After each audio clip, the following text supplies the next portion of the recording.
Bonjour, je m'appelle Pascal. J'ai arrêté de fumer depuis un moment. Je suis à la vape et personnellement, je trouve ça plus efficace que les substituts nicotiniques tels que les chewing-gums, les patchs ou les sprays. Et je pense savoir pourquoi. Je vous avertis d'avance.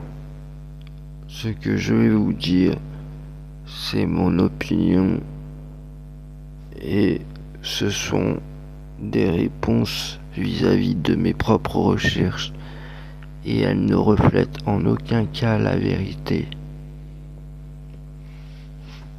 Car nous en savons encore peu au sujet de la vape, les études scientifiques étant toujours en cours. Maintenant, je vais vous expliquer que pour moi la vape est plus efficace que les substituts nicotiniques car pour les patchs il faut le temps que la nicotine s'imbibe. Je sais pas au bout de combien de temps qu'il commence à s'imbiber à travers la peau. Peut-être 15, 20 minutes, 25, peut-être 30 minutes. Et ça s'imbibe petit à petit. Pour les chewing-gums, faudrait peut-être 10 à 15 minutes pour le début d'absorption. Et il faut longtemps pour tout absorber car ça s'absorbe petit à petit. En ce qui concerne la vape, contrairement au tabac qui contient beaucoup de produits chimiques toxiques, nocifs et cancérigènes tels que de l'arsenic, du méthanol, du plomb, du carburant pour fusée et autres poisons. Et c'est la combustion du tabac qui fait que c'est nocif pour la santé, la cigarette. C'est la combustion du tabac et tous les produits chimiques qui sont dans la fumée qui rendent encore plus cette fumée inhalée toxique, bien plus toxique, qui est dangereux pour la santé, qui abîme les poumons et cause des cancers et maladies cardiovasculaires. Cependant, avec la vape, nous avons des produits avec ou sans nicotine.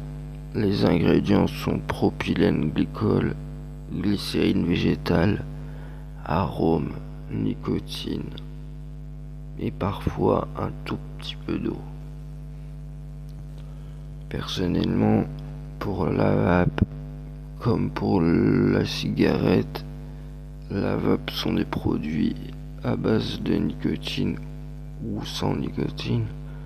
Mais parlons des produits à base de nicotine, c'est une vapeur qui est inhalée.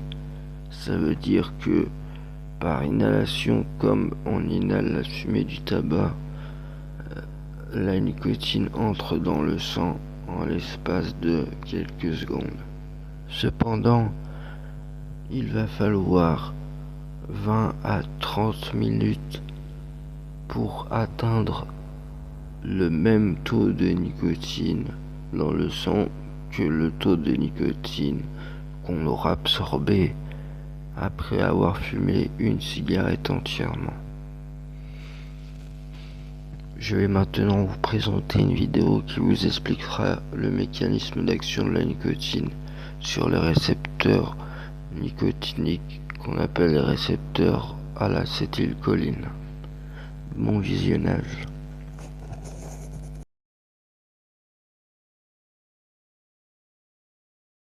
Dans le système nerveux, l'information circule dans des cellules spécialisées, les neurones, sous la forme d'un signal électrique dénommé potentiel d'action. Les neurones sont connectés par des synapses qui comportent un espace appelé fente synaptique. L'arrivée d'un potentiel d'action libère dans celle-ci des messagers chimiques stockés dans le neurone présynaptique, ce sont les neurotransmetteurs. Ces derniers vont se lier à un récepteur sur le neurone postsynaptique. L'activation des récepteurs permet l'ouverture de canaux et le passage d'ions, ou déclenche la formation de molécules, appelées seconds messagers. Suite à cette action, le neurone postsynaptique va être soit activé, le potentiel d'action poursuit alors sa route, soit être inhibé, signant l'arrêt de la transmission.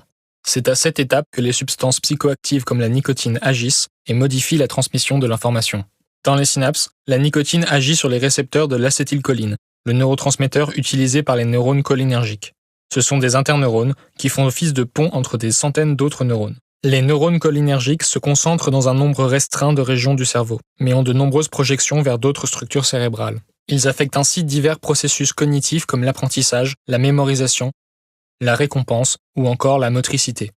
L'acétylcholine coordonne l'excitation de ces groupes de neurones en modulant l'excitabilité de chaque neurone et ainsi la libération d'autres neurotransmetteurs. Lorsqu'elle se fixe sur les récepteurs cholinergiques d'un neurone postsynaptique, l'acétylcholine entraîne l'ouverture d'un canal qui laisse pénétrer des ions positifs dans le neurone, provoquant ou facilitant la production d'un potentiel d'action. La nicotine est elle aussi capable de se lier aux récepteurs cholinergiques, alors nommés récepteurs nicotiniques de l'acétylcholine, NACHR. Dans le cerveau, les NACHR interviennent dans de nombreux processus comme le contrôle des mouvements, le cycle sommeil-éveil, l'anxiété, la douleur, l'attention et la mémoire. Dans les synapses, la nicotine agit indirectement sur le glutamate, principal excitateur du système nerveux. Les neurones qui le synthétisent sont eux aussi des interneurones, connectés à la plupart des structures cérébrales. La nicotine augmente la concentration extracellulaire de glutamate, renforçant sa propre action, puisque les neurones à glutamate activent eux-mêmes d'autres neurones, notamment ceux du système de récompense. Dans les synapses, la nicotine agit ainsi directement et indirectement sur la dopamine, le neurotransmetteur du désir, de l'envie. Les neurones cholinergiques ont de nombreuses projections vers le système de récompense, dont les neurones à dopamine portent des NACHR. La nicotine agit sur ces récepteurs, active les neurones à dopamine et augmente de manière forte et prolongée la libération de dopamine. C'est à cause de ce mécanisme et de la stimulation indirecte du système de récompense par le glutamate que la nicotine est l'une des substances psychoactives les plus addictives. L'un des effets les plus visibles de la nicotine est un sentiment de concentration à très court terme, conséquence de son action importante sur le cortex préfrontal. La nicotine agit aussi directement et indirectement sur le système de récompense. Son potentiel addictif puissant rend son sevrage difficile.